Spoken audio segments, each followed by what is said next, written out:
Square அந்த கன அளவு என்ன ஒரே அளவு தான், ஒன்றும் பிரச்சனை கிடையாது. சரிடா. சரி, கனசதுரத்தின் இந்த கேள்வி 43வது கேள்வி. மொத்த பரப்பளவு கனசதுரம், கனசதுரத்தினுடைய மொத்த பரப்பளவு கொடுத்துக்கிறாங்க. மொத்த பரப்பளவு எவ்வளவு கொடுத்துக்கிறாங்கன்னா 864 சென்டிமீட்டர் ஸ்கொயர். அதனுடைய கன அளவு என்னன்னு கேட்கிறாங்க. கன அளவு கண்டுபிடிச்சு சொல்றாங்க. சோ கனசதுரத்தினுடைய மொத்த பரப்பளவு ஃபார்முலா என்னன்னா 6a². நீங்க மனப்பாடம் ஃபார்முலா.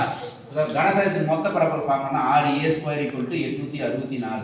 அப்போ a² வெளிய வச்சீங்கன்னா 864 ÷ 6.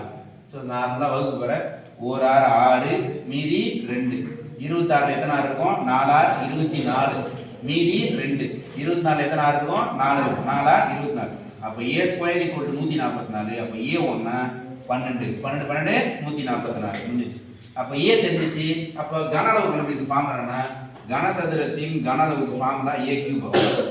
கனசதுரத்தினுடைய கன அளவு அப்படின்னு கேட்டா a3 அப்படின்னு என்ன பண்ண போற? a வை 3 முறை பெருக்க போற. 12 × 12 × 12 12 12 144 144 × 12 2 நாள் 8 2 நாள் 8 2 1 2 திருப்பி 1 நாள் 4 1 நாள் 4 1 8 8 நாள் 12 2 மீதி 1 4 5 6 7 1728 சென்டிமீட்டர் கியூப். அவ்வளவுதான்.